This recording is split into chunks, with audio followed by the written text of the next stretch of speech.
A shocking story tonight involving BC's child welfare system. A former male prostitute gets a job as a care worker at a Richmond foster home where he sexually assaults a teenager in his care. As Kirk Williams reports, critics are demanding answers from the provincial government.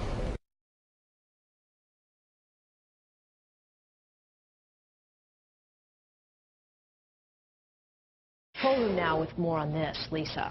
Well, Michelle, what started as a call to 911 for help for a child that wouldn't wake up has turned into a murder investigation. Joy Heaven arraigned today for first-degree murder in connection with child abuse charges that could mean up to life in prison. Heaven appeared very emotional as Judge Sarah Smolenski read the charges in court this afternoon. According to court documents, Heaven called 911 when 5-year-old Emily Mina would not wake up. Heaven first told paramedics that she believed Emily had suffered an epileptic seizure. After the autopsy results came back, detectives interviewed Heaven again. This time, police say Heaven admitted she was, quote, frustrated with Emily for wetting her pants and being in her way, so she shoved Emily really hard.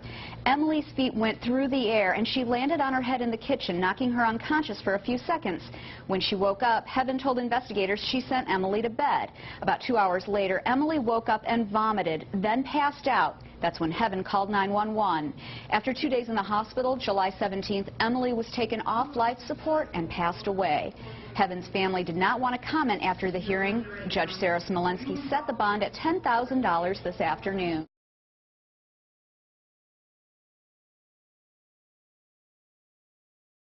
Where'd that Logan girl go? Anybody see her?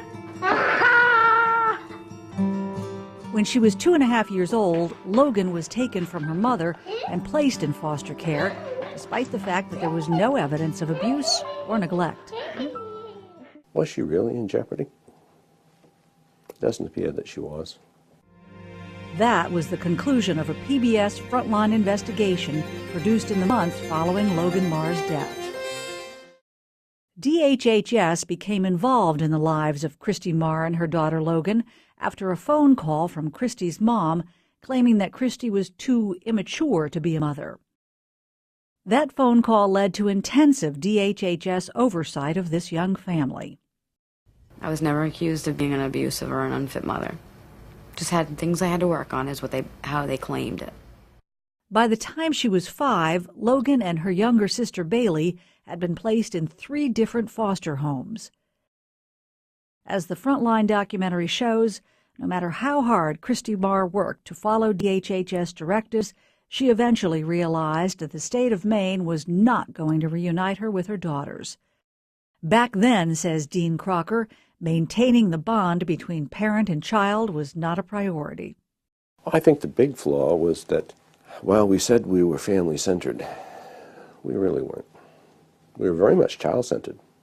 I think we were good advocates for children. But that good advocacy had a pretty sandy base.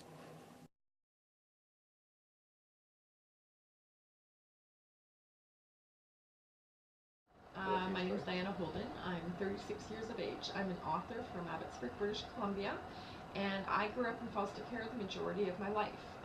From the age of 3 until 19, I was in 23 different homes that were run by the provincial government, Ministry for Children and Families.